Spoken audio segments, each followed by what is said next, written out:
We are live. Oh, hello. Happy Black History Month. As you can tell, I am in my Black History. I am Black History. You see it.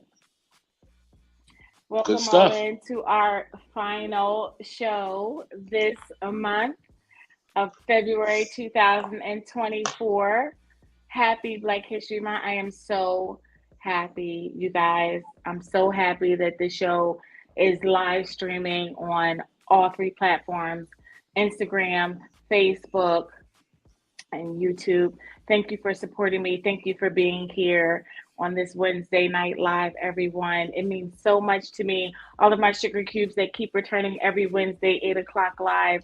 I want to say also thank you to our returning guest. He's been here supporting us because this is his niche. I know you guys haven't figured it out yet, but Mr. Hakim Bornjust is not only our resident sugar cube and our show producer, but he is also our resident Black History Month expert.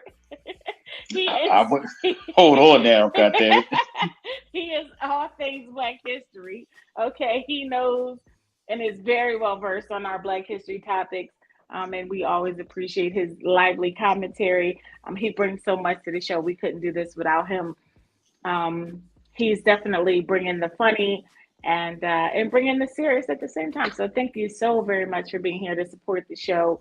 I appreciate everything that you do as always, ladies and gentlemen. Welcome, Mr. Hakim Born Just as always.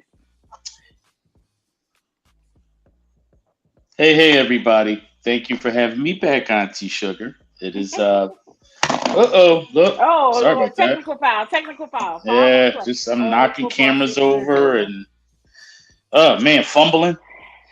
I I know. am multitasking. I'm producing and being a guest tonight, and I'm so happy to be here. Thank you so much, Auntee Shugah. I appreciate your attendance as always.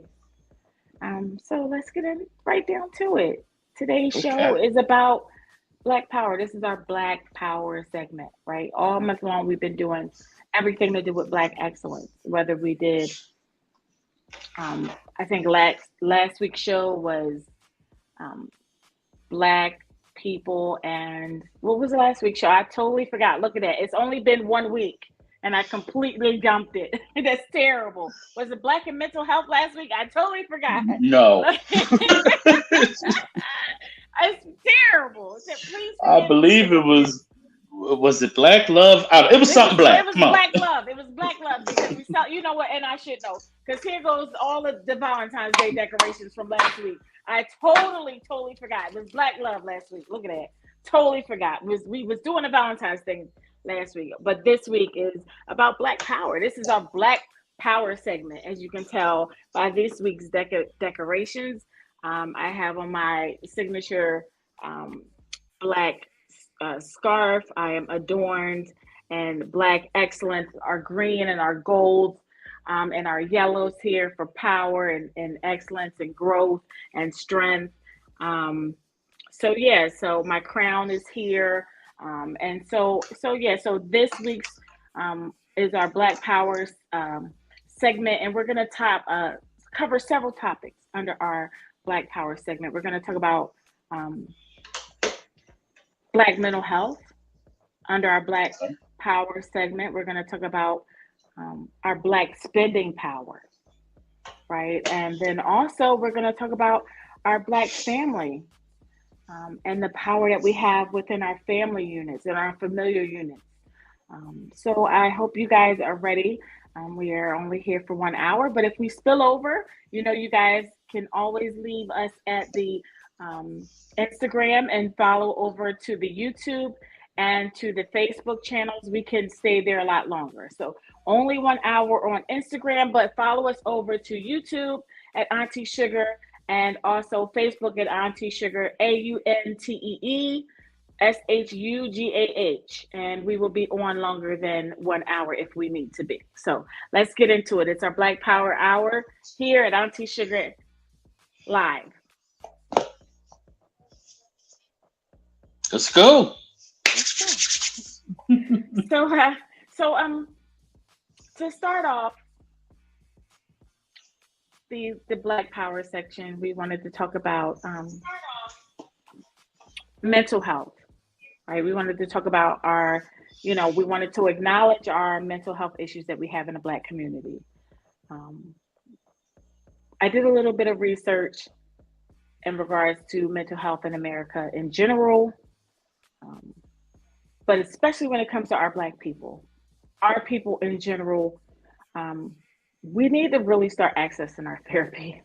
We really need to start asking our mental health providers or our regular doctors if we're going to get a physical, even if we have to walk into a Ready clinic or a CVS, just a regular consultation. Call your health insurance providers if you have them. If you got that Obamacare, if you got free health insurance, if you got that, call and get some help, get some support. I don't know if you guys know this, but according to the National Institute of Health and also Mental Health of America, 13.4% of Americans identify as Black people, right? So if we are 13.4% of the population, and we go, oh, well, that's not much. That's a small amount. No, it's not, right? I'm going to throw stats at you, but I don't want to make it boring. So let's really hit you with the hard facts. 16% of the Black population have a mental health condition. So what does that equal to? That equals to 7 million Black people. So when you look at 7 million people, what does that look like on a scale? If you take the city of Chicago, Illinois, add that to the city of Philadelphia, Pennsylvania, of where we are located, and add that to the city of Houston, Texas. Texas is one of the largest states that we have in the United States of America. So take those three cities, which are heavily populated with Black people. All the Black people in Philadelphia, Pennsylvania, all the Black people in Chicago, all the Black people in Philadelphia. So 3 major populated cities in the United States. Add them all together. That's what it looks like. That's what it looks. That's how heavy we need to seek therapy. 3 major cities, 3 heavily populated cities with Black people. That's what our mental health looks like. That's how bad it is. That's bad. That's a lot of people. 2 cities worth? 3. Yeah. 3. Houston, wow. Texas, Philadelphia, Pennsylvania, and Chicago, Illinois. 3 cities. That's a lot. 3 cities worth. 3 major cities. Take all 3 populations. That's 7 million people. Yep. That's a lot of people. And just think, so I'm guessing these are the people who we have been diagnosed and the people who we identify as suffering from some form of mental health. Yes. Now, let's take that and we can just imagine how many people are undiagnosed that are running around. That's considering anybody that has never been to see anyone, has never once sat on a therapist's couch, has never once talked about it with their regular provider, never once. Yeah. That's a terrifying thing. I don't even know if that includes anyone in the jail population. I don't know. I don't know if that includes any mother that's suffering from postpartum that has not been seen. I don't know if that includes the youth. I don't know if these stats include. I just know that these are since 2023, which are last year. So this is after COVID. Yeah. Or I'm sorry, after the panorama. Yeah. I've seen some studies that says COVID alone has created trauma in many communities, especially the Black ones, because we were underserved for a good portion of it. And by the time we start getting the resources that everyone else was getting or close to it, a lot of damage was done. We don't get a lot of the same health and wellness and stuff like that that our white or even our Asian counterparts get. We're at the lower we're the lower men on the totem pole, especially here in Philly.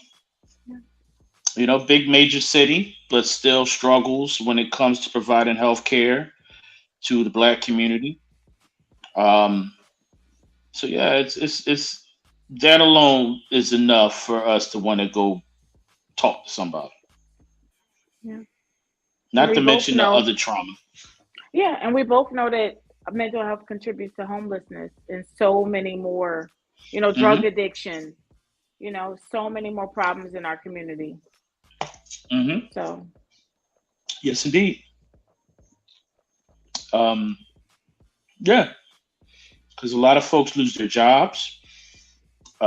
Marriages and families are broken up due to mental health, especially the undiagnosed, yes, because people call you crazy. People will say this. People will say that. You turn to drugs, alcohol, whatever to help you level yourself off. Or that's how some people deal with it. You lose your job. Friends stop fucking with you. yeah, Family leave you alone. Your support system, yeah, kind of pans out, and you'll end up living out your car or worse. yeah. I've seen it happen too many times. And the shutdown did not help. It really did not. It exacerbated the situation. Hmm. So It many did. people.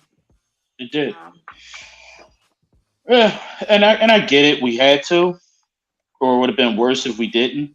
right. But it goes to show who the vulnerable were. That's true. The poor, the poor and the lower class people who aren't making a lot, don't have enough resources. They were the most vulnerable. You know, they didn't have a doctor that can get them a shot of whatever the hell they were giving out. For these people to survive, there were people literally just dropping. You know, it's crazy. Well, in our next segment for Black Power, we want to talk about our our Black spending power. We want to talk about our power to exercise our Black wealth. Um, there is a city in Michigan, or just the state of Michigan. Um, they have a day that they started celebrating April 21st. They call it Black Financial Literacy Day. And if everyone could do that, everyone around this country celebrates Juneteenth. June 19th, every year, we celebrate that day. It's a federal holiday. So I'm not sure if you get the holiday in your city or your state. You should. However, it is a federal holiday, but the state of Michigan has issued the Black Financial Literacy Day. I think that is an excellent day. I think teaching children about financial literacy, teaching families about financial literacy, I think that is an excellent idea. I think the state of Michigan should really open up that program to every other state. I mean, it is amazing. I follow so many financial leaders on my own just because I deal in finance on a regular basis. I would have never thought that I would follow any financial leaders or even deal in finance. But my job outside of being Auntie Sugar is dealing in finance on a regular basis. Um, I think there's like a running joke like um, about like algebraic equations and whoever thought you'd be using them now when you get older. Boys on a regular day, a regular day, Hmm. all day, every day. Geometry and trigonometry and everything else, long division. I use it all day long. At this point, I should work for a bank. It's ridiculous. Yeah. Um, but I would like to talk about our Black spending power, um, and not just our Black spending power, but our financial wellness as a community. Um, the average Black family spends 91.1% of their income. And so the it's estimated that the average Black family will spend an increase of 5% each and every year. So from this year to the next, we will begin to increase our spending 5% on beauty products and clothing and cars and jewelry, every single year on luxury items. 91.1% of our income, to the tune of $1.8 trillion. That is major for our people. That is the average Black family spending 91.1% of our income on luxury items. We need to spend our money and really figure out what is a necessity over luxury. And so I would like for us to really truly think about financial literacy, financial, our, spending, estimate our financial spending power, and Hmm. make it personal first. There's nothing wrong with doing an old fashioned budget. There's nothing wrong with taking a class or taking a course. Hey, YouTube University, ladies and gentlemen.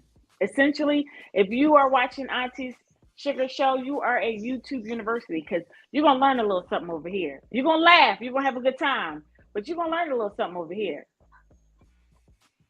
Yeah, I completely agree.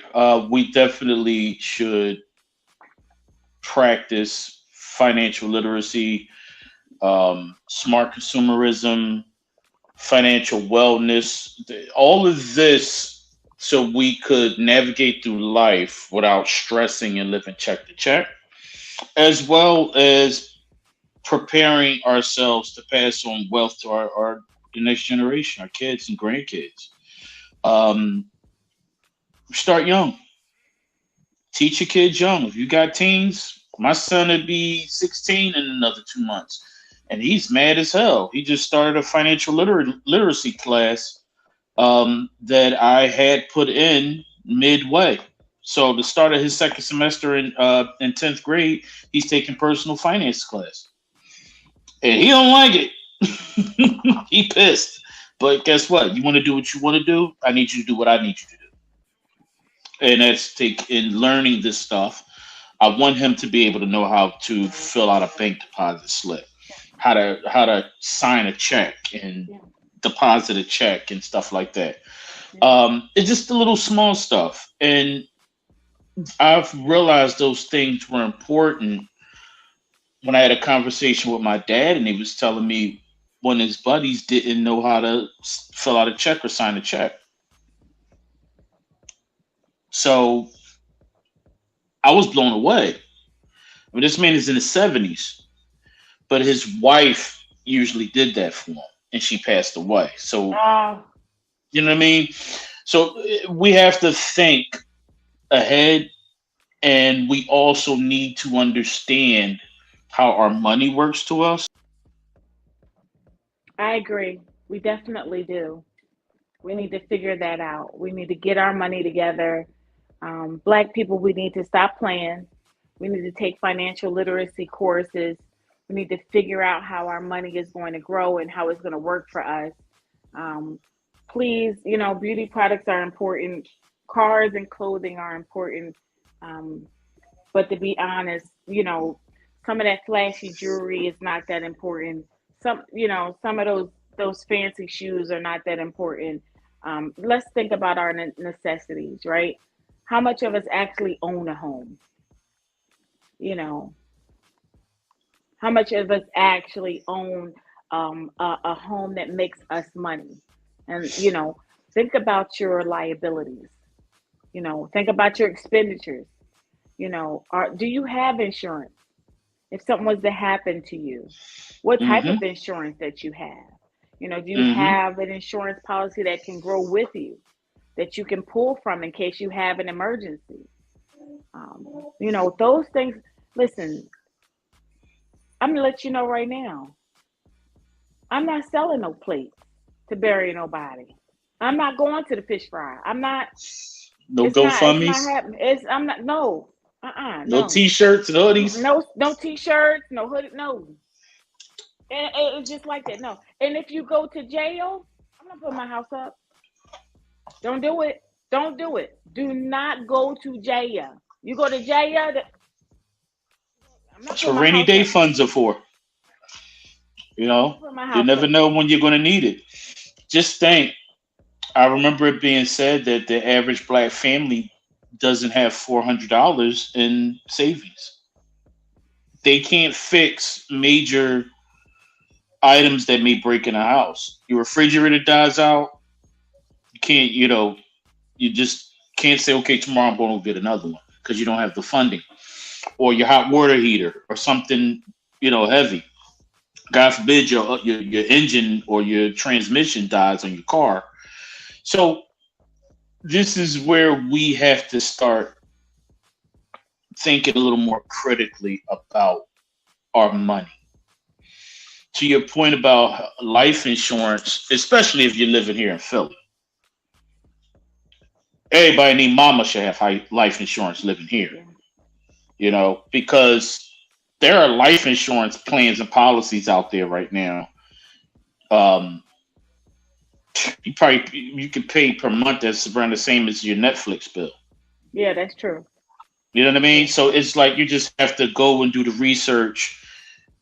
You know, I like to say the same energy you put in to having your little girls trips and your little fellas hangout trips, that little weed money, Yeah. your little stripper club money, you can get yourself some life insurance. I Because bet if you life any, insurance is cheaper than weed money. yeah, because if you, the money just look at it this way. You know your friends and family, you know your next of kin, and you know if they're up financially or if they're struggling. These same people, when you pass and you don't have something in place, they gotta cover you. The average funeral is somewhere around $8,000 to $10,000. 10. Yeah.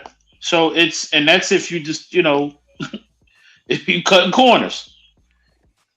You know what I mean? So it's we gotta get ready and we gotta look at how we spend our money a lot differently because everyone else around us is spending money with each other and we're spending money with them and not each other.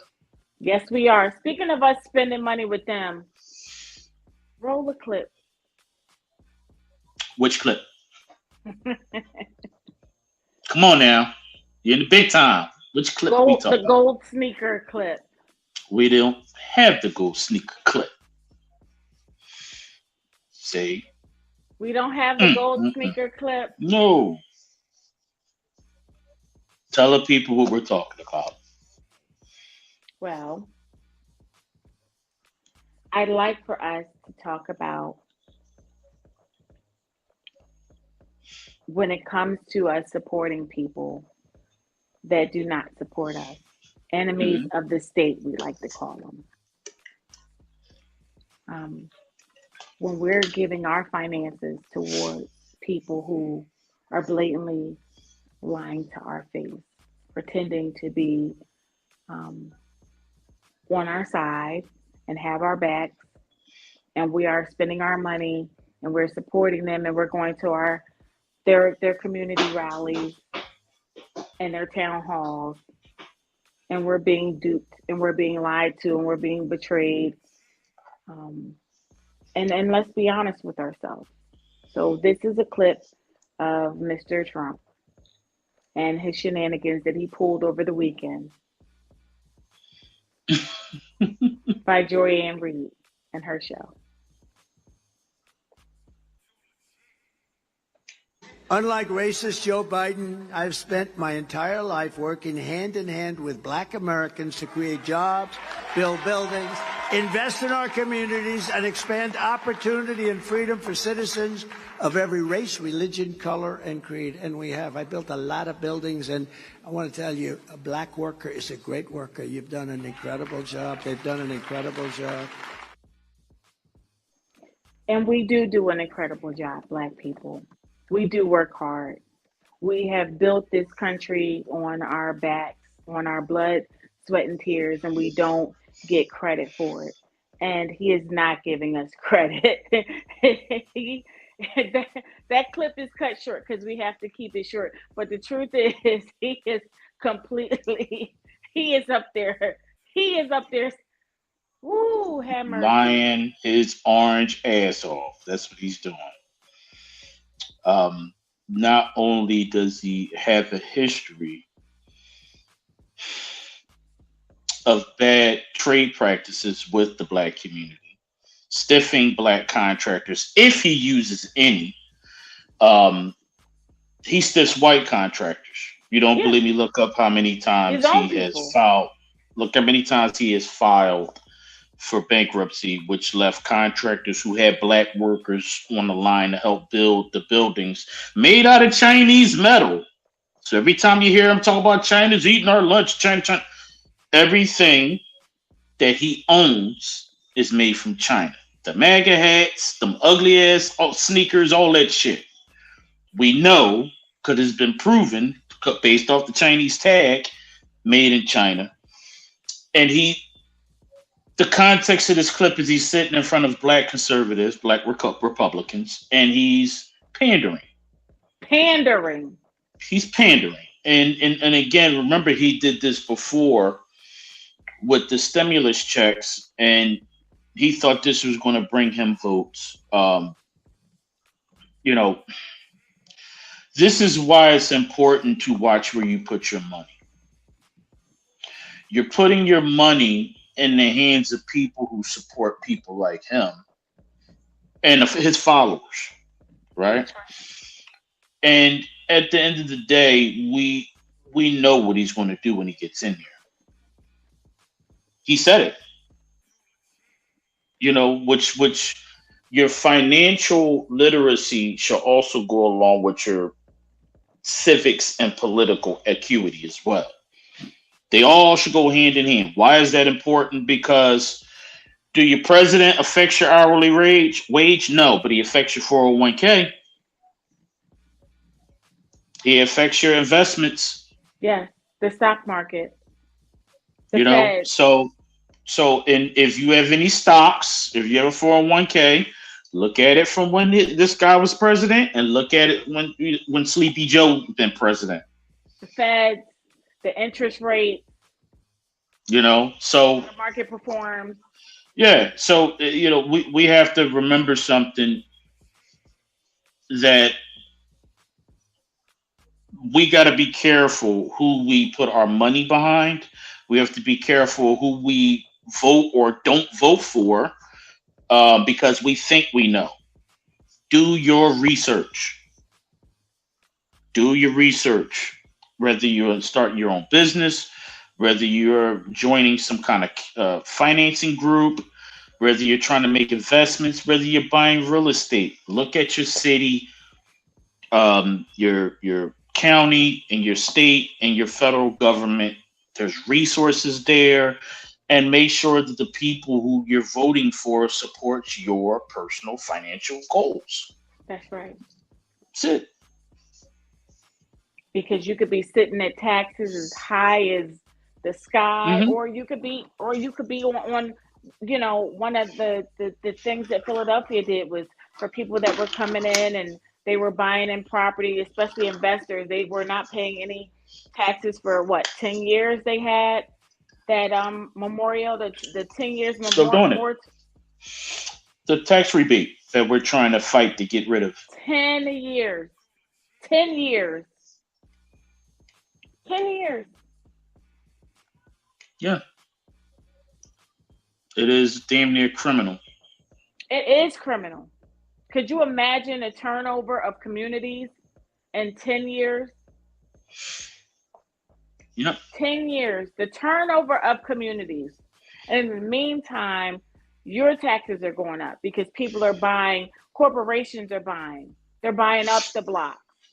They're taking neighborhoods and they're putting in triplexes. And Yeah. they're building condos. And in the meantime, your neighborhood was not built for that. You No. had a very small, quaint neighborhood. Now you've got triplexes in the middle of the block, worth hundreds of thousands of dollars, $1 million triplexes. They're Yes, charging indeed. people they're charging people there. Hmm. They put a state of the art everything there, state of the art security system, garages and everything else. So now your parents' taxes have gone up on the house. They can no longer afford to live there anymore because that's how much the property tax is going up. Hmm. Well, So yeah, now your parents are it's having to leave and move out because of how much the property taxes went up. yeah, Corporations it's a buying it's a up the block, it's a plan that's designed um for and gentrification. Yeah, collecting rent for 10 years with not paying 1 ounce of city tax on the yeah. property. Well, Could you imagine? another thing they do is the bigger corporations is they will take properties and they will batch them up and put them out in the stock market. That's why when you look up a lot of properties, you'll see not a name, it'll be a LLC. Yeah. Um, which is what we should be doing. And those of us who in the know who got the money, we do it too. Create an S corp and you buy up all the properties that you want. And you don't put them in your name; you put them in your LLC's Business, name. right. That way, and your LLC would be the address of the property, Right. um, which is a brilliant move. It limits your liability for you That's true. personally, and overall, you're the overall concept in 2024 and beyond should be assets over liabilities because all of us got liabilities. We ain't got enough assets. We need more assets. We need more good shit. We got a lot of bad news. We need more good news. And that's the point of Black wealth. That's the point of Black financial literacy. Yeah. So we can talk about cleaning up our credit scores, but how do we create that generational wealth, Yep. right? That's the point of this conversation. What are we spending our money on, right? How do we stop spending on luxury and start spending on necessity? How do we learn that necessity is more important than these fancy sneakers and these high priced luxury cars that we're parking in the ghetto just to get stolen, right? Or these fancy shoes that we're not going to wear anywhere, Mhm. or these fancy clothes that we're only going to wear one time, or this jewelry that we can't even wear. We got to put it in a safe deposit box. We got to stop. We got to stop. Yeah. Yeah. We got to It's learn, no. like Hakim said, assets. Hmm. Assets over liabilities. Hmm. Let's take that 91.1% and start spending it on, our income on obtaining assets. Yeah. I mean, no one's saying don't entertain yourself, don't have fun, don't do something for yourself and your family. No one's saying don't treat yourself anymore. No.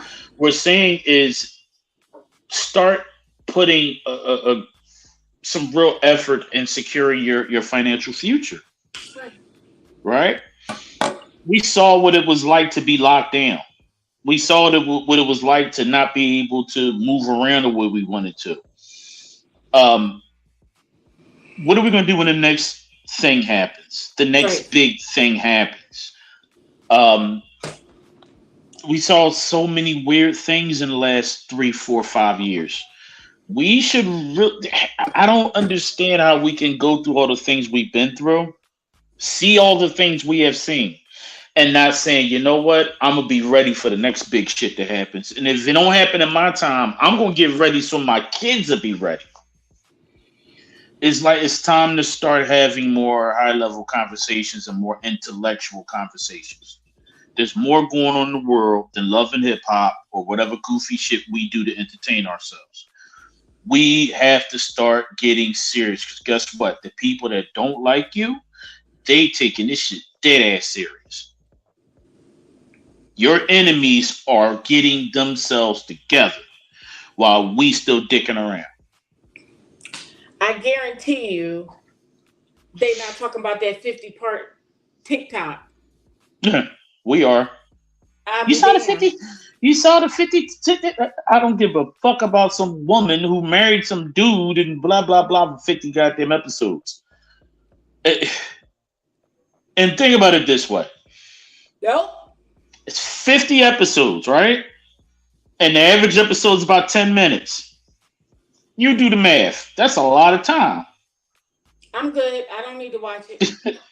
That's a And lot I of already goddamn told you, I'm time. not doing no gun GoFundMe. I already told you, it's not happening.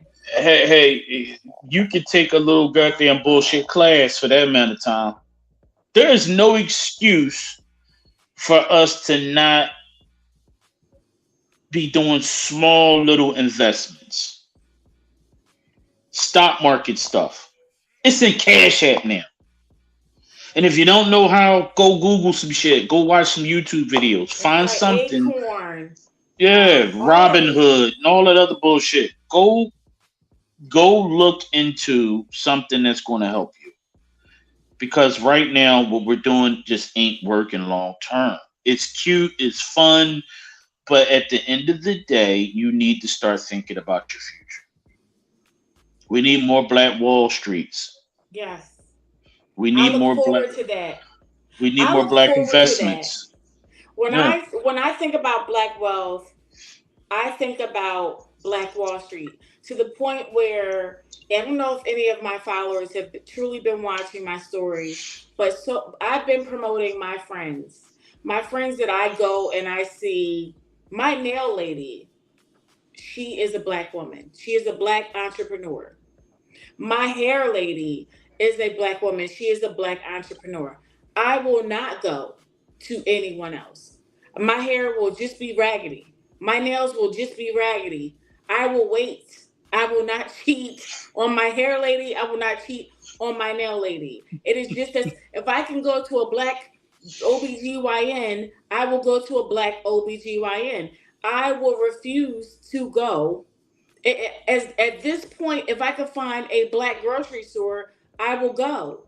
At this point, I am planning to spend my 91.1% of my spending income in the Black community, meaning all of my clothes, even clothes like this, if it's made by a Black designer, which I know this one personally was because I got it from Target and it came from a Black designer, but this handmade by a Black designer. I am going to start buying all of my clothes and everything. If I can go to a Black obstetrician and get my glasses, it's going down. Mm-hmm. Anything and everything that I use, my electrician for my home is a Black person. The person is like that's it. I only Mm-hmm. want to go to have people from my community. I want my money to come back into my community. That's where Yeah. I want my 91.1% to go. I want it to be spent back into my community. That's my goal. Yep. That's my Con- goal. Conscious consumerism is important. Everybody else does it. We should be doing it too. Even if some of you struggle with buying black all the time, buy black sometimes. How about that? If you travel, there are places that cater towards Black travelers that are for Black people, that are ran black by Black people. Mm-hmm. There is always an option for us. There's always if you just have to do the research and just Yep. do it. Just it might not be the cheapest. Like I say, It might not be because it costs us more. I'm not gonna lie, it costs us more to get Hmm. the goods and services that we deserve. It costs me more to get my nails done, but the service beyond reproach. The service is 10 out of 10 out of 10. Highly recommend. Hmm. So it's worth every dime. If you saw my post, please go follow and please try my nail lady out. A Renee Nails. That's a little. Little plug. Yeah, she does do amazing work. She's amazing. And the Very. lady that does my hair too. I haven't done a promo for her, but anyone that you see me promote, yes. And Yeah, I believe in them. I believe in them because I know they are good. And I would yeah, never recommend them if they were not. And they are. yeah. And you're Because going to the pay, but you're not going to be disappointed. I guarantee you will not be disappointed. yeah, and that's another thing our people need to understand is sometimes support isn't necessarily monetary. Um, is it going to kill you to share a post of a black business owner and person you even know?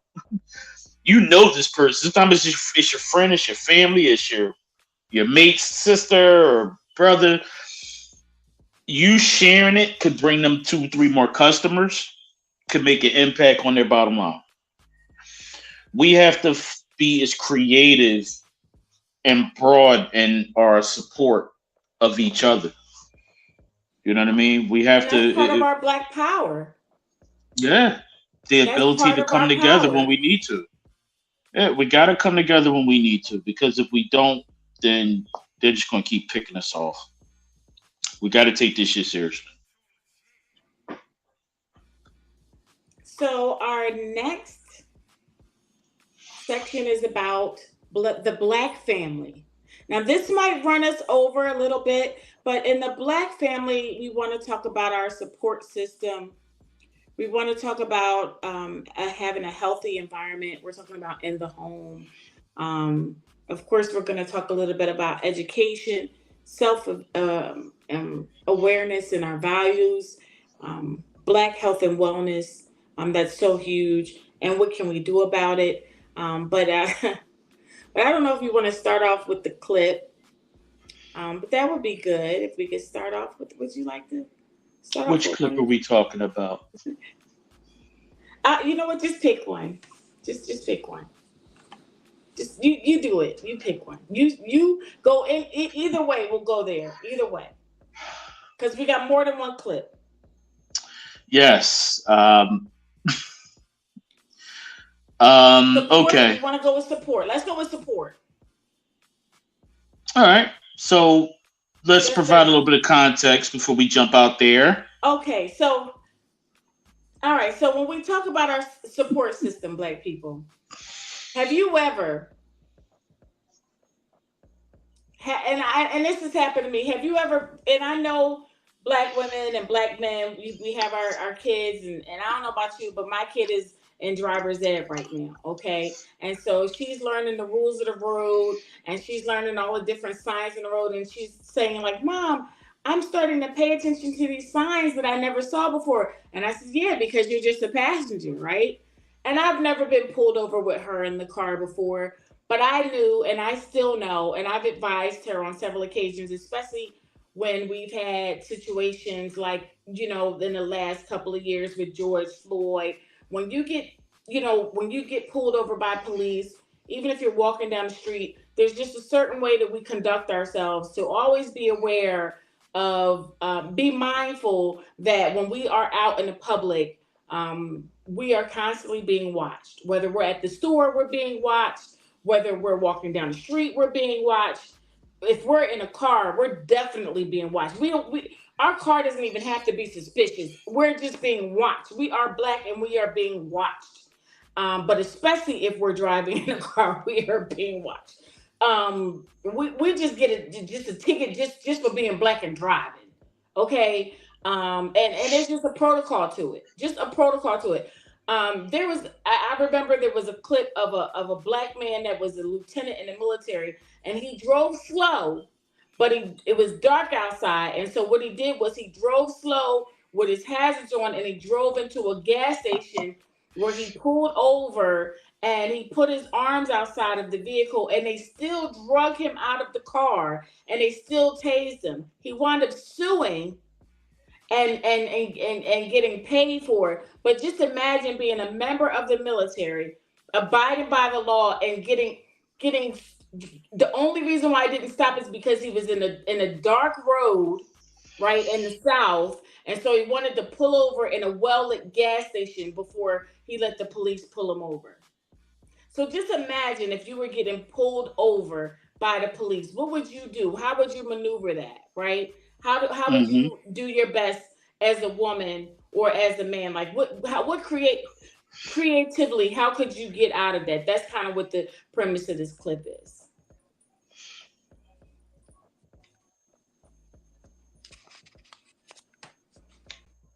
Doug Martin, I can help you.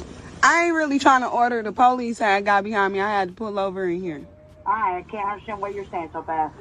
I said I ain't really trying to order. The police got behind me. I had to turn off. Oh, you all right? Come up to my window. You want water? Yeah. Come on around, baby. You're my kind of people. You're my kind of people. So I thought I'd bring a little funny with that. I like that. Yeah. And I've done similar things. You know, yeah. I eat, pull over, jump out. I remember back in the day we used to pull over, jump out, and grab jump on the payphone. Yeah, give me 3 pieces and a biscuit. I Yeah, ain't even hungry. Just give me three yeah, pieces and a biscuit. yeah. It's sad that here we are in 2024. We still have to do that. Um, Police violence against the black community has not stopped. Um, you would think after all the George Floyd movement and everything, you would think that things would have gotten better, but it didn't. 2023 had 1,160 fatal police shootings against black men. Wow. So we're at 71 as of January 25th, Wow. 2024. So it's not going to get any better. It's only going to get worse. We have to remember something. There is a bill that is sitting on someone's desk in Washington, D.C. called the George Floyd Crime Bill. And it holds cops accountable. It creates its federal funding for organizations to work with the youth to give them something to do so the cops don't mess with them. It's funding to put money in recreation centers. There's funding for cities and states to be able to put in to create databases so your cop doesn't get fired in Philly and then go get a job two counties over or two townships over. Right? He got fired in Philly, so he's going to work at King of Prussia next month. Yeah, no, that's not good. You That know, defeats the purpose. yeah. So remember, a couple years back, we had a bunch of cops who got caught through an investigation, putting derogatory stuff on Facebook. And there was a serious movement here in Philly where a bunch of They cops got fired. like 50 of them or something, maybe more. Yeah, 4 of them got their jobs back. Right? I mean, the N word, putting death to Islam, putting pictures of brothers up, using them as target practice. The only nigga is a dead nigga. That whole movement got fired, and they're slowly bringing them back to the police force. So it's estimated by the end of the year, they're all going to get their jobs back. They're doing small pockets of them at a time. What can we do about it? What can we do about this? This needs to be a call to action. We need to Well, have these people's names and these people's faces, and we need to let it be known to our councilmen, to mm-hmm, our, to our, um, to whoever our local ward mm-hmm. stewards. Let them know we don't want them back. Well, They're the not problem safe. They're is not safe in is our. That we're not safe. Our communities are not safe if you hire them back. what the problem is. We have to tear up these union contracts and redo them. They have collective bargaining agreements and all this. And here's the most important part: someone shoots your kid, a cop shoots your kid, you sue to get restitution. You're not suing the cop. You're suing the Right. city. Right. So who's paying that $2-3 million or 20 million, whatever it is? The Who's city. suing? Who? The city pays for it. We pay for it. So that money we had set aside to fix up the recreational centers ain't happening because they got to push that over to the budget to pay for someone. Sue the person civilly. You can't, Why? because there's laws on the books that says you can't. Almost every city is having that now. You cannot sue the person personal. It's a part of the agreements. So what we want to do is hire elected officials who are willing to go and amend the law. It ain't happening here in Philly no time soon. Why? Because, the Harrisburg Senate is Republican. And they love it. They want it. They don't want cops. Remember what Donald Trump said? He said, when you're arresting people, don't be nice, bang their heads on the way in the car. He said that in front of a bunch of cops. He said, I want you to smash their heads on their way in when you're putting them in the car. I hope y'all remember that when it's time to go to the polls in November. Yeah. But no, we don't. We don't. And say what you want about Sleepy Joe, but Sleepy Joe has ran on, but he doesn't have both houses, but he wants the George Floyd crime bill. Sleepy Joe needs better advertisement. Sleepy Joe's advertisement is awful. He needs to be screaming from the rooftops all the things that he is doing. And he is not. He does not have good advertisement at all. Nobody is out here screaming. Somebody needs a bullhorn, and he needs some acrobats or some circus, clowns. He needs a lot. Like, he is very soft spoken compared to this clown that's willing to just spew ignorance all over the place. That's the difference between them two. One is one is out here tap dancing and shucking and driving and spewing lies all over the place loudly. Just as they say, the lie is loud and the truth is quiet, and the Yep. truth is just being just as quiet. And I think he wants his actions to be able to speak for him. But unfortunately, most people kind of live this life where, well, what have you done for me lately? And the truth Mm-hmm. is that people they're not paying close enough attention, because all they hear is these each and every day, these sound bites of lies being thrown at them. Well,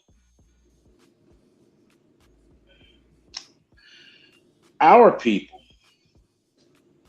we have a fetish for toxicity. Mm.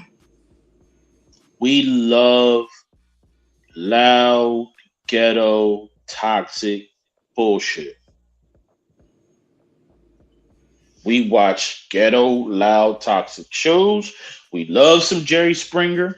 We love some Maury. We love some outlandish bullshit that don't do nothing for you mentally. It just entertains you. You are Trump not is the in. father. Trump is entertaining. He He's is very loud. entertaining. He's a liar. He's full of shit. He is the kind that tells you that don't believe your lying eyes. Now, we all saw January 6th. There was a couple brothers sprinkled about in there, but it was a majority of salt, a couple pieces of pepper, but it was a majority of goddamn salt. Remember, the Republican Party, they are tough on crime, and they're strictly behind the boys in blue. Remember the Blue Lives Matter? That was a Republican thing. What happened when them people ran up there? They fucked up how many cops? Caused one suicide? You know, and one died, and I can't even keep count how many were injured. Where was the love for cops then? Republican Party tough on crime, or Democrats are weak on crime. Where was the tough on crime then? Because Trump said they were just having a protest. They were good, decent people. It was a positive protest.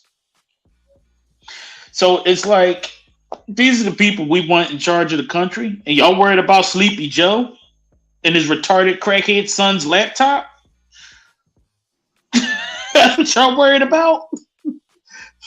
Because say what you want, there's more money put in the small business community for Black people.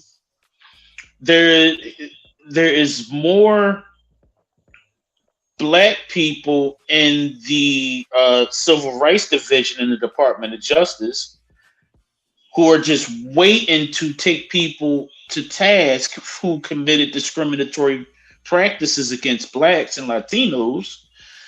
There's more Black people working, and there's never been this many Black people working for the government than ever before on every level. The money that comes down from DC, there's laws written in it that says Black and Latinos must get a cut of the pie. I have to say, for personal, and I know Auntee Shugah doesn't normally get personal, but I've never been so proud but so angry at that damn Joe Biden since he's been spending money. We and I said this before offline to Mr. Hakim Bornjust. They done spent so much damn money at that IRS to get back all that money that they swindled out of. The wealthy people have swindled and not paid their taxes from. They done spent so much money to get tax auditors to take those people to court. The IRS is getting so much money back. Like, they are getting trillions of dollars back from wealthy people. Wealthy people have been paying their taxes because they are heavily funded over that IRS. They are taking wealthy people to court that now the IRS is getting such a heavy budget. We don't even have a chef anymore. The best we got at our job is a cold sandwich. That's the best. Maybe a bag of chips. They done took our chef. We used to have chicken marsala at the job. You can't even get a chicken sandwich now. You can maybe get chicken sour cream and onion flavored chips. Okay. They done spent so much money down at the transportation department fixing these roads. Okay. They done fixed 95 in less than 2 weeks. They done cleaned up Roosevelt Boulevard. No more potholes. I done went up Roosevelt Boulevard. I can get straight up the boulevard and not bust a tire. What is going on? It's so much construction going on. What do you think? Have you been on 76 lately? Have you been on 76? Yeah, it's construction going on, and because everywhere, every road, because north, south, east, west. Yeah, because someone took almost $1 trillion and invested it into the country, broke it up into all 50 plus states, and said, "Hey, fix your bridges, fix your roads, because the shit falling apart." The last guy kept promising to do it, but the pandemic hit, and he said, "Fuck it, I'm going to do it." Remember when we had that bridge collapse on 95 last year? Yeah, that's what I said. It was done in less than 2 weeks. Fixed the entire bridge. Because the $4 billion was sent to Pennsylvania. A chunk of that, the money was there 9 months before the collapse happened. And this is where black people need to be paying attention. Not only were we guaranteed jobs for the construction, we were guaranteed pre, current, and post production of that repair. That means the guys who loaded the material on the trucks, the guys who put the shit together to get out to the trucks, the guys who drove the trucks, pre. 30% of them had to be black. It was written in the law. The guys who were out there working, whether he was a flagger or a dude with a shovel, 30% had to be black. Never done before. The cleanup had to have some blacks out there. It was written in the law. This motherfucker should hire me. Shit. Grace Ferry is being fixed. Yeah. All around, up and down Grace Ferry is being fixed. That's why when you go all over the city, being no fixed. And Sherelle Parker, to her credit, she plans to spend as much of that money fixing the city up as possible. The last mayor, Mayor McPuckerfuck, I call him, here in Philly, he tried to get some projects done before he got out, but he was useless. You mean the one that quit midway through? Yeah, the one that said, fuck it, let Kensington just go. I'm so tired. I don't want to do this no more. Yeah, it's like, I don't want to show up to work. Yeah, he on the news. He on the news with 7 different news stations in his face and talking about, I don't want to do this shit no more. This is why it's important to get your asses out to vote. So you don't get somebody who's just going to, just check out on you. It's important to do your research. Your tax dollars that they taking out of your check every week or every 2 weeks is paying these people. Look into what these people do. You got a pothole on your block that's tearing your tires up and knocking your alignment loose. Call somebody. They supposed to be out there to fix 411. it. Yeah. Your mama and grandmama Social Security check is getting all jacked up. You're supposed to call that person who's in D.C. representing you because that's a federal issue. You go to their local office. Yes, you go to the local office. You tell them what's going on. They'll take your information. They'll look into it, and they'll call somebody and harass them on your behalf. That's what you're paying for. See, I get it.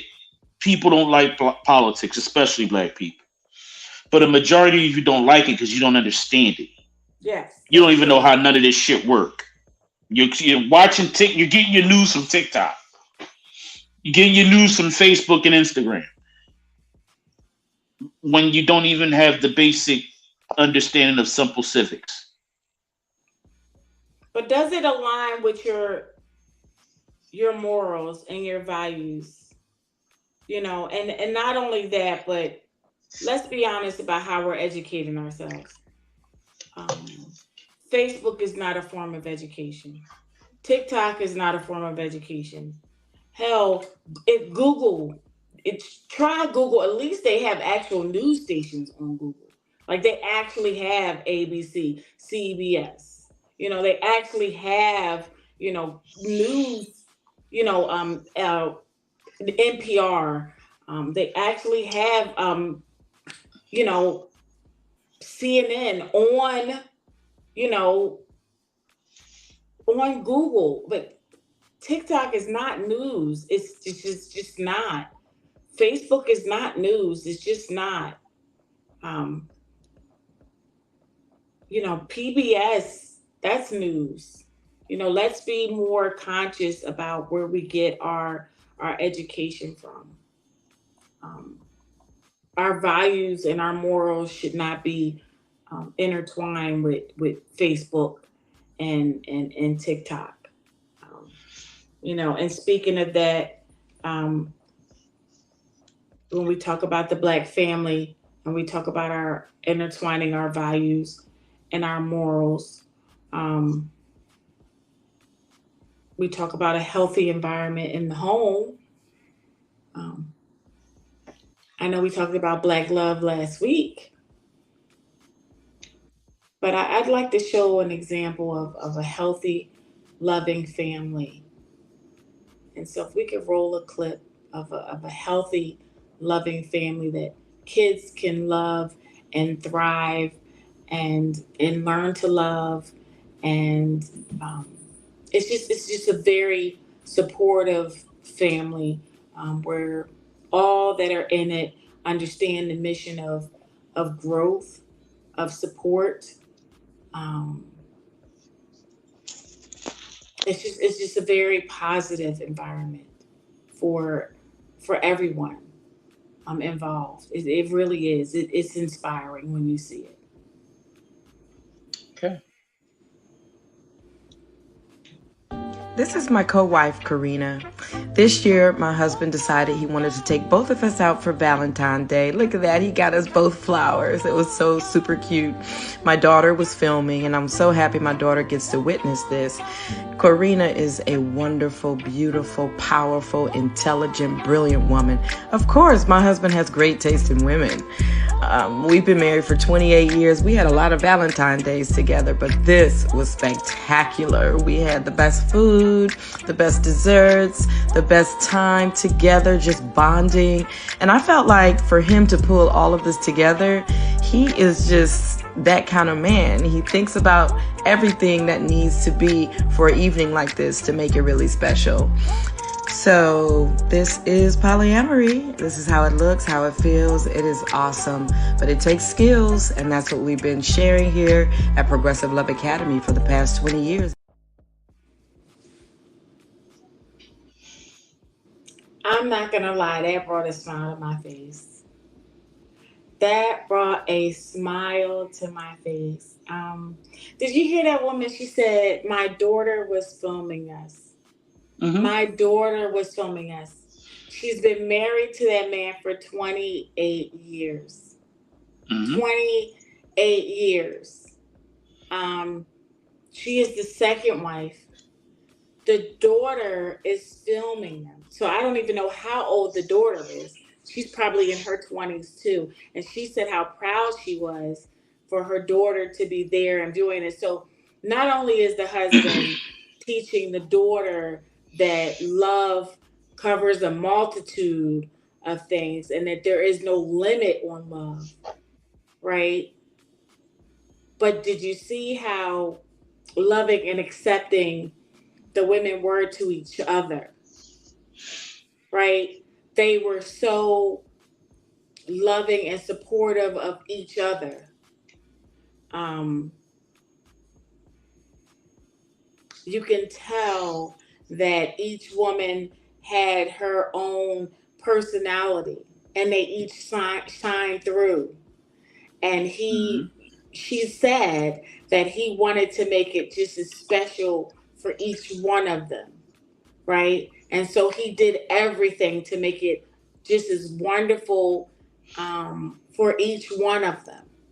And he Mm-hmm. pulled out all the stops, from the food to the flowers to the desserts. I mean, he did it all, and not just that, but for them to have their daughter there too, and for her to witness that type of love, you know.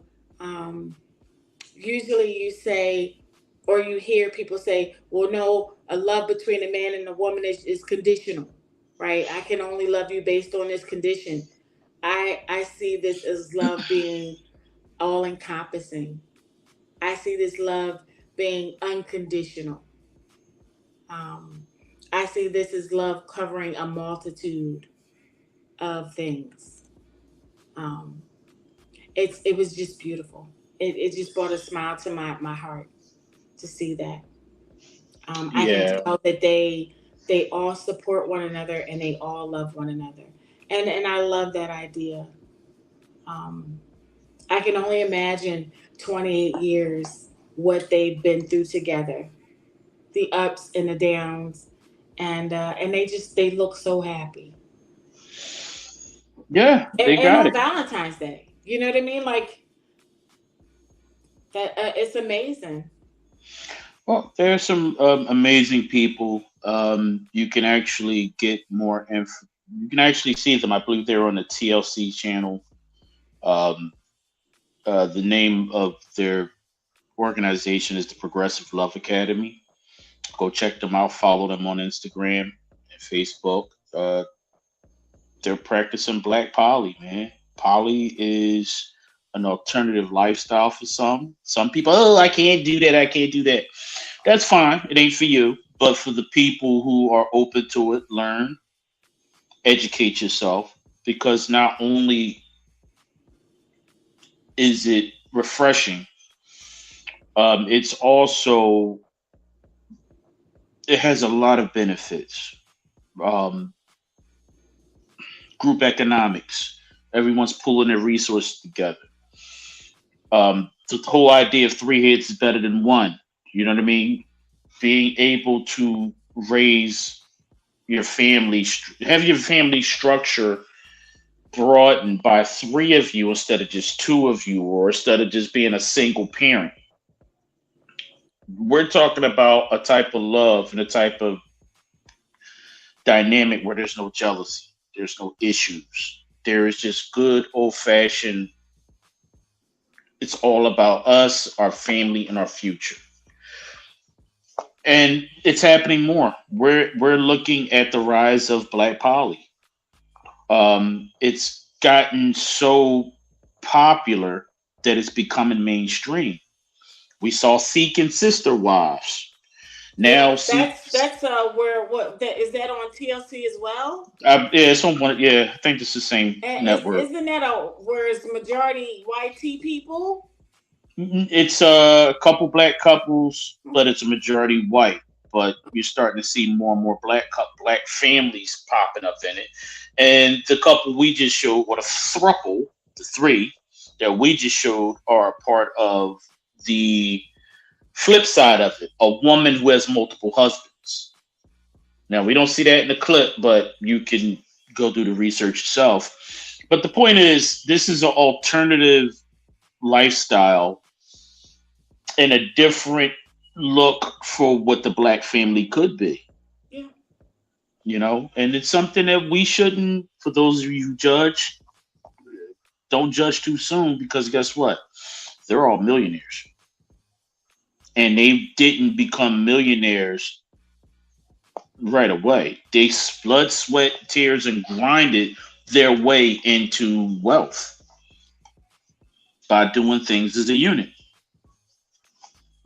So, yep. Well, I want to say that you never know what a family looks like. Hmm. Whether it's a single parent, whether it's a single father or a single mother, it can be healthy. It can be loving. It can be supportive. Um, it depends on your structure and the values and what the environment is of the home. But that was just absolutely beautiful. I mean, it Yeah. really was, to see that, and it just to be out in the open, and not to be shameful, and not to be um, hidden, not to be a secret, not to be, you know, angry, resentful, remorseful, just to be very supportive and loving. So many times I've seen the opposite, the jealousy, the Hmm. anger, the resentment. But this one just seemed so very genuine and honest and hopeful and loving and supportive. I absolutely adored it. I really did. So thank you to that family. Thank you for that clip, and I just thought it was beautiful. Yeah. Go. Yeah. I am a big fan of poly. I'm a former practitioner of poly. I still support it. And sometimes I talk about it. I've done several podcasts on the topic. I think as goes forward, we're going to be looking at more and more of these alternative lifestyles, and we're going to find out that they're becoming vibes. They're becoming the things, because they're working more than they're not. I know a man that has 3 wives. He's a practicing Muslim. He practices Yeah, Islam, yeah, and it's a beautiful thing. It's a yeah. beautiful thing. Um, his family is a beautiful family, and his kids are beautiful. His wives are wonderful women in their own right. And yeah, I really have absolutely nothing negative to say. When it works, it works. And they are Yeah. loving and they are supportive and they're just good women, a good man, um, just just a good family. Hmm. It really is. You know, I can't because I'm very familiar with these folks that we showed here tonight. I can't think of any other people who are prime examples of the things we talked about. Not only are each one of them individual small business owners, I'm talking about authors, television producers, broadcasters. They have a whole media company. They have several nonprofits. They hire black people. They buy black. They shop black. They're teaching people who are interested in the plural lifestyle or the polyamorous lifestyle. They have educational tools and counseling, and it works. In a minute, the old fashioned traditional way we look at families are going to be the new VCR. Ooh, They're going to be the cassette tapes in a minute. ooh, You not the know, cassette tapes. well, it's happening now. It's just we don't want to admit it because we're hung up on our own bullshit. We're starting to see what we grew up.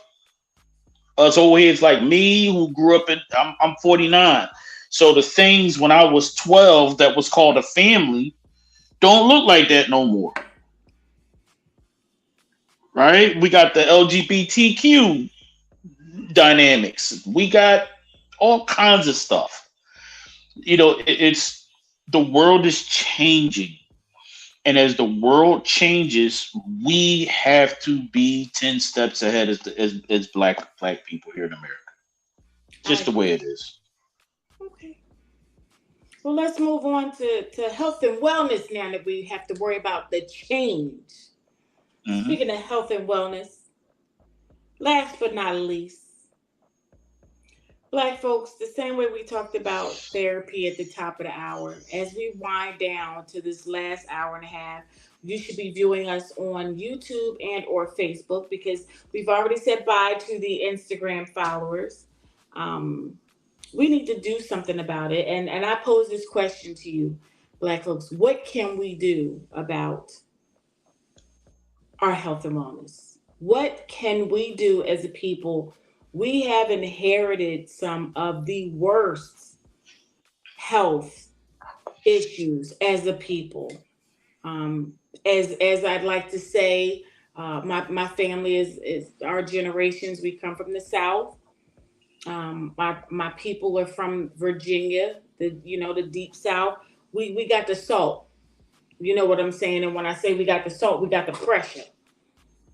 And if you don't got the pressure, if you don't know what that is, it's called blood pressure. We got the high blood pressure, HBP.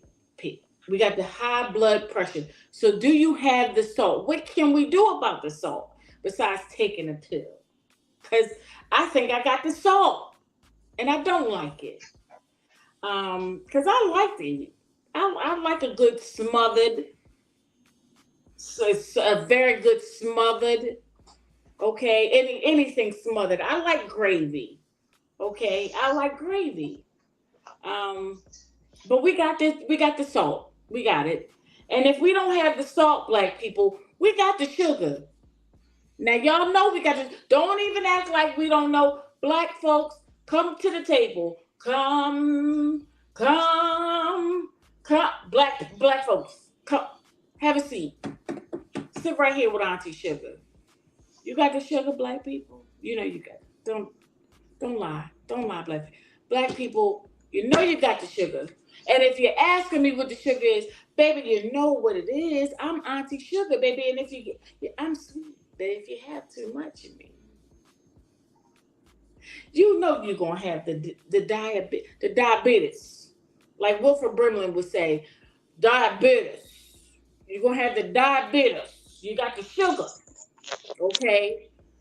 Black folks, we got some of the worst health conditions ever. We got the salt and the sugar. And you know, we eat, you know what it is. We like the yams. You got to have yams at Thanksgiving.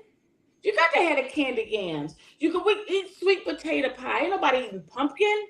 Who eats pumpkin? Lord have mercy. If I see, I'm throwing it out. Okay? Which And if you're from the deep south, you know you got to have that pecan, baby. You know you got to have that pecan. And if you go further south, you got to have that beignet. And everybody eating the crab legs. I know y'all eating them crab legs. That's going to give you everybody know crab boils give you the pressure. Good people in Maryland, leave them damn crab boils and seafood boils. Y'all giving everybody the pressure with all them damn crabs down there in the Old Bay. That's the only, y'all eat everything with Old Bay on it. Everything. Baked potato, Old Bay. Corn, Old Bay. God. Slice of pie, Old Bay. Y'all put Old Bay on everything. Old Bay, that's probably why I got the pressure right now, eating them damn crab legs. putting Old Bay on the pie is crazy. They eat Old Bay on everything down there. Everything. Hot sauce. To our Maryland south, listeners, we sauce. apologize. Strawberries, hot sauce. You put hot sauce on everything. You go too far south. Hot sauce. Everything Cajun. You know, we that's how we live. We're the spice of life. We are the spice of life. Jamaican people, curry. Everything got to be curry. Jerk. Curry. You know who I'm talking to? You know now my Caribbean friends, you know who I'm talking to? Every time I can't have nothing at your house. A piece of salmon, it's got to be jerk. Every time I come to your house and eat barbecue, jerk. Salmon, jerk. Chicken, jerk. Turkey, jerk. It don't matter, black people. We got to put seasoning on everything. Hot sauce, Cajun, curry, jerk, Old Bay. Okay. Spice of life. That's who we are. So we're going to have the pressure or the sugar. It's just who we are. We got to do better. And I don't know how. Listen, we got to go to our grave some kind of way. We might as well be happy. However, full disclosure, I do got the pressure. Now, I'm gonna admit that. Now I don't have the sugar, but I do have the pressure. One way we should not go, black folks, and this is just as far as health and wellness, we got to leave these drugs alone. We got to leave these drugs. I know this is not the 80s, but we got some serious drugs that's taking over our communities. And these drugs, we're not even making these. I don't know not one black person that make no fentanyl. I don't even know how we get these drugs in our community. You know, these pills that's eating up our teeth, like crack did in the 80s. We got to do better with that. You know, and then we can talk about the violence and the crime after that, because that's killing us too, real bad, especially in the inner cities, especially with our young people. I've never seen young people die at a high rate the way they are now. But right now, let's just start off with the salt and the sugar. Let's just start off with that. Come on, what can we do about it? What can we do? Because I need to know. I got the salt. I got the pressure. And that Mrs. Dash ain't kicking it. I'm gonna let you know. I need me some Lowry's. Well, salt and sugar is that's our first thing we should deal with. I have been studying many different methods of changing my dietary behaviors. Sometimes I fall short. I have hypertension, aka high blood pressure, and I'm a type 2 diabetic. It runs in my family. It's serious on my end. There is a saying in the holistic community when it comes to your health. If it's white, it ain't right. Oh. Your white salt is killing you. Your white sugar is killing you. It's processed. I don't use table salt. With the little white girl with the umbrella. No, Yeah, that yeah. shit I pour on the concrete to get rid of the ice. Okay. I will use kosher salt or sea salt because your body can break it down, process it better. I don't use white sugar cane because that's processed. I use maybe sugar in the raw because your sugar is brown. It's not white. Right. It's been processed. All the nutrients and the shit that's good for you have been removed, and it's drained out to where it's left ghost white. And they sell the nutrients separately. That's called blackstrap molasses. Okay, that makes sense.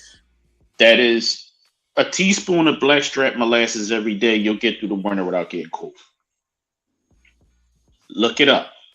There's tons and tons of healthy nutrients in blackstrap molasses. Everybody go out and get you some blackstrap molasses. Everything from iron all the way to helping your immune system is like a major boost. I take a teaspoon, throw it in my oatmeal or throw it in my smoothie. It's good stuff. That's the good stuff of the sugar. If you're heavy and you're overweight, stop drinking sodas. You want to see yourself lose a quick 20 pounds a month? No more sugars. White bread. You got to get the right wheat if you're going to switch to wheat, because some of the wheat is made out of bullshit too. Okay. So whole grain, multi-grains, the real grains, not the manufactured bullshit. Right? And I don't use a lot of salt. And depending on the meal, I'll use something called amino acids, which is a natural liquid salt that's not made in some goddamn laboratory and fucked with, that's going to make your heart run crazy. There's options out there. Just do the research. And most importantly, because we're focusing on salt and we're focusing on sugar, but the way we eat, period. Because those are the things that are affecting our kidneys and our liver and our goddamn heart. What about the stuff that's breaking us down on a cellular level? Right? What about go look at your kid's cereal. Go read all the bullshit in the ingredients. There's certain things that we eat on a daily basis that no other country in the world will allow. But we eat it here because money and profit over health. See, your pawns on the chessboard. Mm-hmm. If you're eating junk food, processed food, meaning your hot dogs, your hot sausages, the burgers already made in the boxes, the shit that can sit on the shelves, the preservatives, if you're digesting that over a period of time, because you've been eating it since you were a kid, so by the time you're an adult, you got hypertension, you got depression, you got the sugar, you're overweight, meaning you're going to need what when you go to the doctor? He's going to give you what? Pills. He go, oh, you should change your diet, go work out. To get the diet changed and to get the plan, you got to go see another motherfucker. That's a nutritionist. So here come the copay. The pills that they're giving you for your diabetes and your blood pressure, the doctor gets a cut every month for prescribing that to you. So you're going to spend the rest of your life on pills. Some rich people who makes these drugs become millionaires. The people who are selling your food, they become millionaires and billionaires as well. So everybody's making money off you while you're slowly dying because you don't grow your own food. You don't prepare your meals properly. You want a quick grub. You want something that only takes 20 minutes to cook for the whole family because you're in a rush. You got shit to do or you don't feel like it. We have to change how we consume these products that we see on the shelves. So yes, and food costs more now. So not only let's go back to the financial shit. Not only is the food killing you, not only is the food slowly killing you, it's gonna cost you more to kill yourself. Yeah, it is. Yeah, it is. I saw this on TikTok. Speaking of TikTok, where a man asked a woman if he could, buy her lunch, and she said yes. And he said, "What were you having?" And she said a salad, and he sent her $30, and she had a point of contention with that. And they were saying, well, how, why is that not enough for a salad? And I'm thinking to myself, well, depends. Have you ordered a salad in these day and ages? It is not. You could spend quite a bit of money on a salad. It is Depends not where you're like getting it it from. was. Well, Yeah. if you go to Salad Works, my goodness, that $30 is definitely a Salad Works salad. It really is. Yeah. Yeah, and that's just a salad. That's not the roll and the drink. That's just a salad. I have paid $25 for a salad before. So have I. This is not no Olive Garden where you get the free breadsticks. This is they are charging for fresh produce. Fresh produce is extremely expensive. Do we hmm have any questions and comments before we go to the drugs, violence, and crime? Yeah, we got a lot, but we might as well save it for last because we're going to spend a good amount of time. They've been talking since we've been doing the show, so we might as well Oh, save that as the last. We might as okay. well save the comments for the last little bit, and that's how we'll wrap up.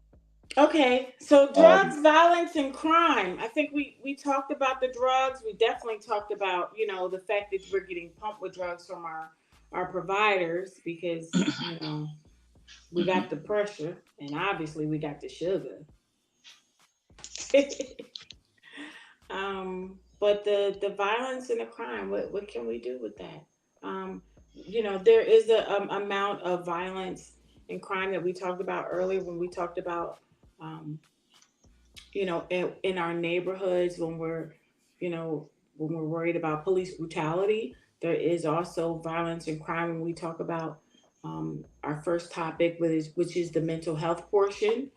Um, you know, we do need to get some help and some therapy for our family members that are suffering with mental health issues that could possibly turn violent. Um, Mhm. Violence in the home, violence towards our children, violence towards our loved ones, whether it be a man to a woman or a woman to a man. Um, I know I've seen a lot of misogynoir behavior lately online, um, men being extremely verbally aggressive towards women.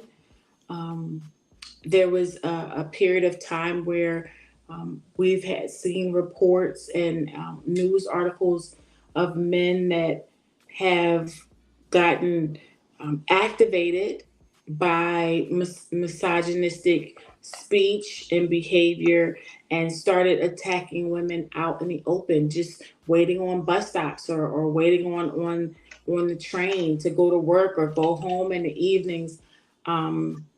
Women, I don't know if you've seen this lately, but there was a recent article in the news. A judge actually was dating a gentleman, and I don't think it was going well for them. He he wanted to break things off and asked the judge to leave his home. She did not want to leave his home, so I think he decided to sleep on his couch and woke up with an extreme headache. Um, Come to find out, he couldn't see out of his eye, and she said, "What did you do to yourself?" She actually shot him in the head. And this was not the first situation with this judge using gun violence. She shot her estranged husband. She is still married to this estranged husband in the balls. So this is violence from this woman who is married to her estranged husband. She shot him in the balls. Obviously, he probably won't come around her to sign the divorce papers. But now she has shot her boyfriend that wants to break it off in the head, and he is blind in one eye. Um, all because he wanted to take a break and break it off with her. Violence begets violence, goes both ways, not just men being violent to women, but also women being violent to men. In the Um, balls? in the balls, her own husband. Damn. Yeah. Our children. Um, I've seen a lot of these. Well, I mean, they got this new rap out now called what is this new rap called? Drill This, rap. Drill rap. Is that what it's called now? Drill rap? oh my God. Oh, No? these little young whippersnappers got this new rap out. Listen, I'm still listening to Tupac. It's First off, called fuck your bitch in the yes. clique you claim. West side where you ride, Oh, come and click with the king. oh my Claim to be God, a player, stop. but I fucked your wife. You know what I'm saying? I'm still listening to the Biggie. You know what I'm saying? At most, I might listen to some J. Cole.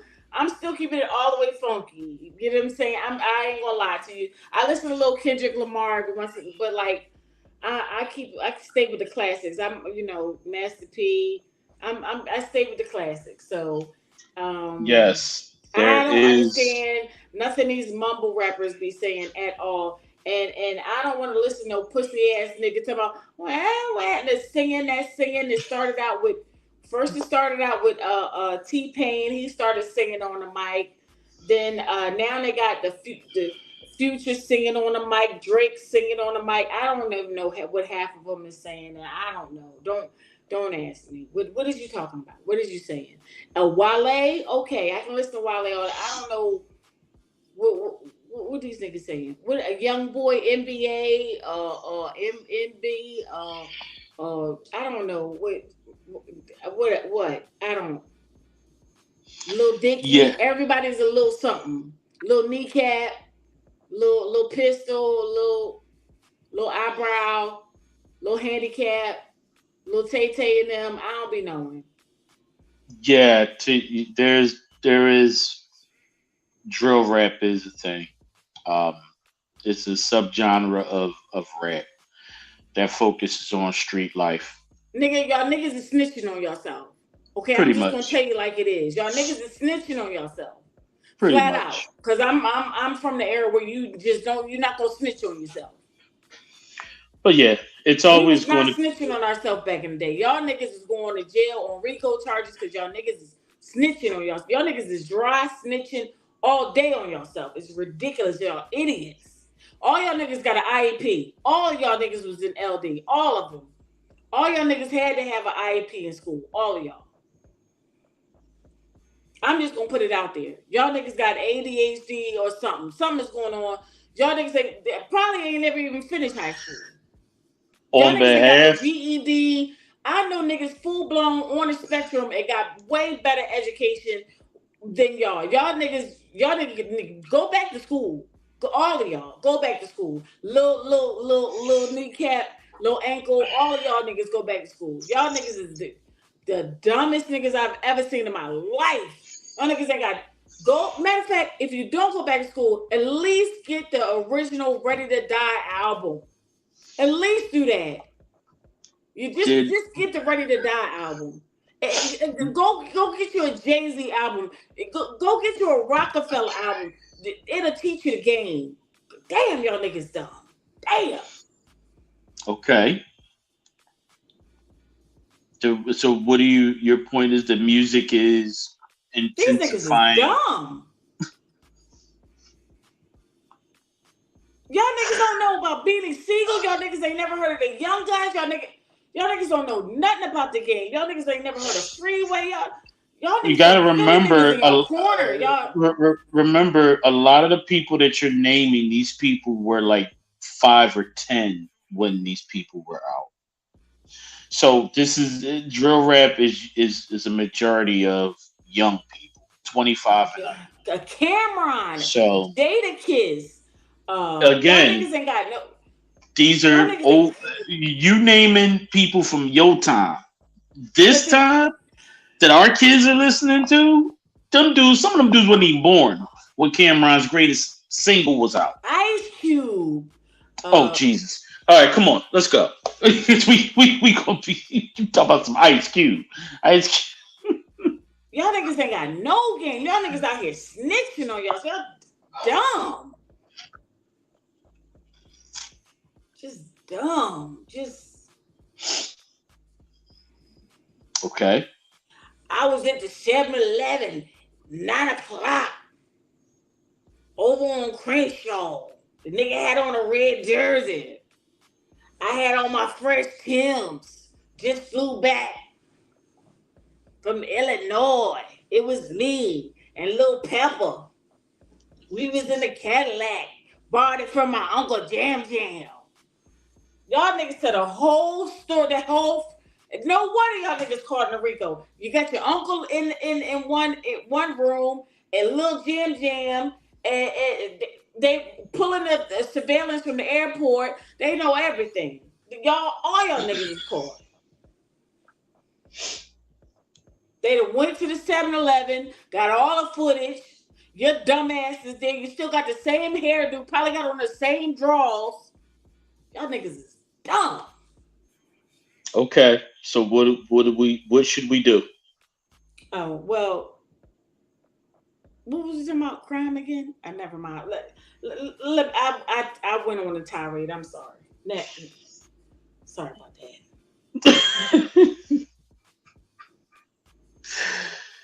I got no advice for that. It starts at home. We have to communicate with our kids, talk to our kids, find out what's going on with them.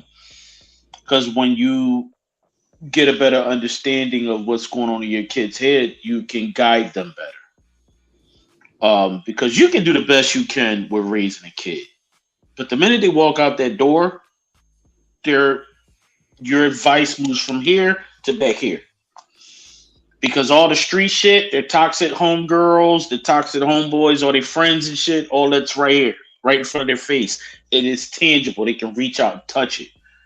So this is where the good communications and the good relationships with your kids are important. And I had that problem with my youngest son. He was living with his mom. He was doing what he wanted. But the minute he lived with me, that's when I found out all the bullshit. This when I'm hearing about all the war stories that I had no clue what was going on about. And it's important to just listen before you start yelling and fussing. Just listen, let them talk. Because once they start, they won't shut the fuck up. And you just listen. And you extract and you take the things that's being said as opportunities to teach. And every moment is a teachable moment. Because you never know. You think they're not listening to you. Sometimes they really are. It depends on what your information is up against. Because you can tell a kid ABC, but if they really looking for elemental P going to supersede your ABC. That's true. Right? That's true. Until the bottom of the boat falls out, they fall flat on their ass. That's true. Who's going to come to the rescue? The ABC. ABC kicks in. Oh, that's right. Mom told me. Dad told me. So it's in there. And yes, you can keep hammering it home. You teach your kid the value of self-awareness, self-respect, love of self, love of your family, respect of self, respect of your family, and most important, shame. You want your parents to be proud of you, not ashamed of you. That shit that's what's wrong with our people. There's no fucking shame. When shame went out the window, when shame left the building, so did accountability. He was right behind him. So now every fucking thing is a joke. Yeah. Everything is toxic. Yeah. People are gaslighting each other, being mean to each other, Yeah. just not giving a shit. Backdoor dickhead. Yeah, and not only that, y'all, it when there's no shame, that's almost an excuse to be nasty. Nasty physically, nasty mentally, and nasty spiritually. There's nothing in place to make people say, hey, let me chill. Let me pump my own brakes real quick. No, it's just yard out. Some of y'all are walking crash test dummies. Y'all are crashing the fuck out for the smallest thing, big things, and things in between. You just crashing. Yeah. So, yeah, it starts at home. Why do you think that they are crashing out? Where is that coming from? Where is that behavior being spoken that it's okay to just go out there and be verbally abusive and physically abusive, as if there's no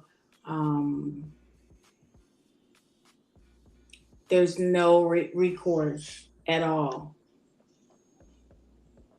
Well, when you have a people with a majority of them don't have knowledge of self or a presence of mind of what self-love is, they're easily tricked because they're learning behaviors from social media or from that goofy ass homie they're hanging out with.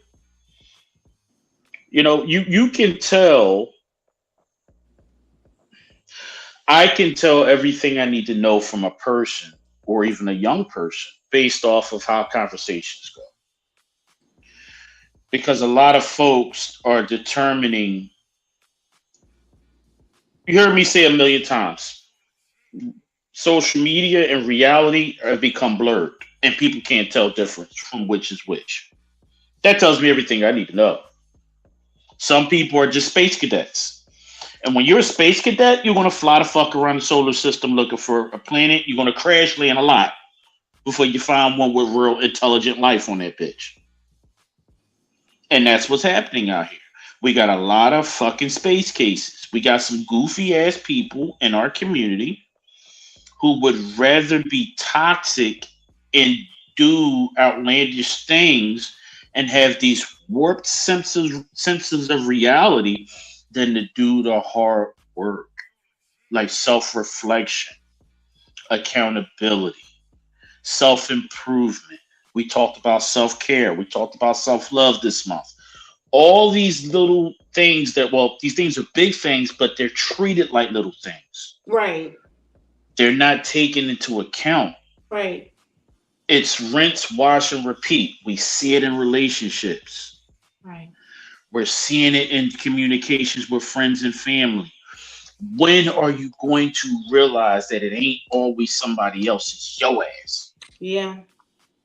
When you look back at all your relationships and they all ended up the same cuckoo way, you got a problem. It's probably you. Yeah. Because that piece of shit has always been a piece of shit. You the one that stepped in it and drug it on with you. And what happens? You get the carpet. You done stepped in a pile of dog shit. You done tracked it through the house. And then you got the carpet cleaner. You done cleaned the house up. You gave yourself a couple months. And you went back out there and you came back in the house with a whole new bunch of dog shit. Different kind of dog. Still shit. At some point, you have to say to yourself, let me stop. Right. Let me do the work. Let me stop going out there and step right. Let me fix me. Right. Because when you better yourself, you better everything. You better your finances. You better your observations of the world around you. You better your home life. You better your love life. You better life. Your friend group. Sometimes you step away from your social circumstances, and you can't do that anymore. Yes, I had a friend. We on a different wavelength. With y'all, I'm not doing that no more. Yeah, I had a friend. I had to tell a friend that you're the toxic friend that people talk about. Oh, really? Yeah. And I gave clear, concise examples of how you literally. There were 4 examples of how she was going around starting shit. People literally pull guns out over something that you did. So, yeah, and you're wondering why people don't fuck with you because it's something about you. Yeah. And we have to do better, man. We have to be able to look inside ourselves and say, hey, something's going on here. I need to fix it. It don't mean you're crazy. Self-reflection, self-awareness. Yeah. That don't mean you're crazy. That just means you got some crazy shit going on. Yeah. It's not the same to that thing. Therapy. Back to that self-awareness and that therapy. Yeah. Because when the mind is weak, you're going to be susceptible to anything. Yeah. You're going to put yourself through and subject yourself to all kinds of ridiculousness. And the people around you and your family and friends. Yeah. Yeah. A wise man don't hang out with stupid motherfuckers. He teaches them. John Hope Bryan said, show me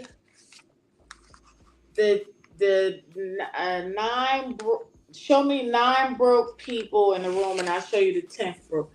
Yeah, they show you the 9 broke friends you got and I'll show you the 10th broke one. That's you. Those are the people that you hang out with. Right. Yep. You ever seen everybody around you is broke, you broke too. Yeah. Rich people don't come to the hood and sit up in the projects with you. No, they may come scoop. If they really fuck with you, they may come scoop you up and say, take a ride with me. Yes, they will. But they ain't going to sit there, go up on the 4th floor, up on the steps with they $40,000-$50,000 in jewelry and shit. You'll never see it. You'll never see it. Under any circumstances. No.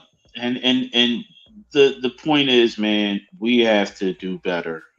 We have to think better, live better so we can be better. If you are the smartest person in the room, you need to leave that room and go find somebody else. Go find other people to be with. Change your environment. Yes, indeed. And that's the truth. That's what we need to start doing, Black people. We need to change our environment. Yep. If we are the smartest person in the room, Black people, change our environment. Yes, indeed. Do the work. Self-awareness, self-reflection. On this Black History Month and these final couple days, I wish all of us to take a inventory of our power, of the individual power that we have, and do some serious inflection and allow ourselves to start to function in that power that we have. Our financial power, our social, economic power, our values that we hold as a people, our community power, our voting power, our mental health power, our power to do better as an individual, for our family and our friends, Thank you so very much for being here with me. Next month is Women's History Month. So look forward to spending all month with you guys, um, presenting some wonderful women and women's history. Um, and I see you guys next month on Well, We do you Talk want with to? Auntie. Wait. Did you want to get the people who chatted with Yeah. us? Oh, yeah, yeah. Go ahead. Go ahead. Go ahead. All right. Shout out to Sean Scott on Facebook. He says, I'm watching and listening. Thank you so much. My Facebook cousin. Jamie Jenkins says Hi, Jamie.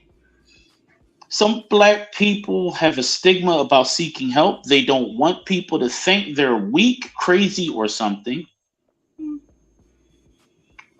Anthony Rockmore says financial literacy is critical.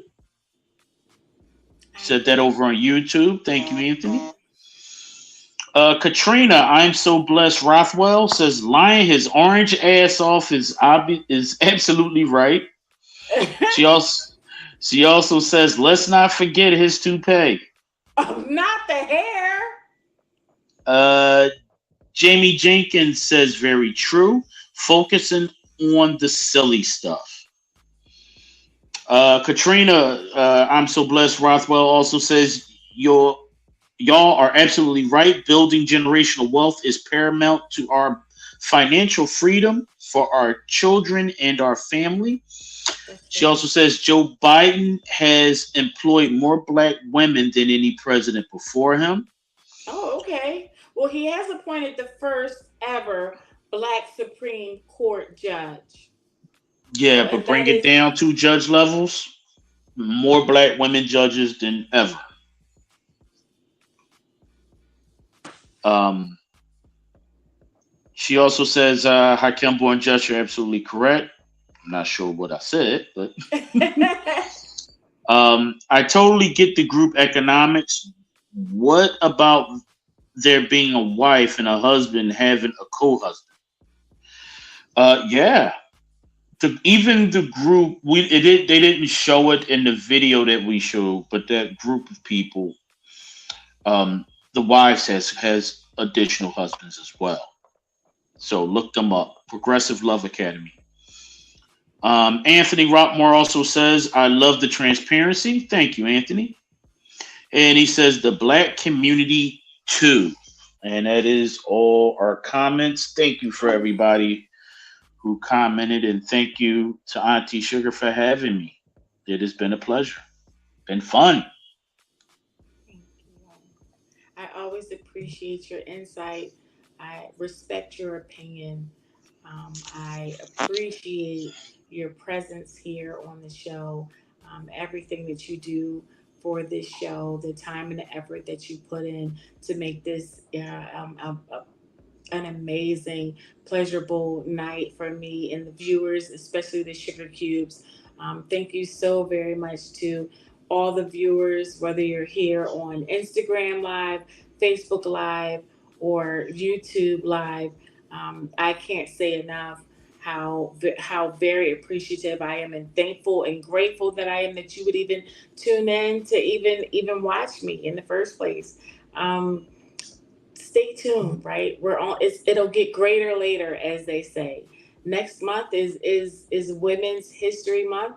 I look forward to it. Listen, we put out content all the time, whether we put out questions or quizzes or just information that you don't know about different artists. Yeah, we got some great things coming up for you. So stay tuned here. Stay locked in. We are on TikTok. We are on Threads. We are on Instagram. We are on Facebook. We are on YouTube. We're going to have a link tree coming soon.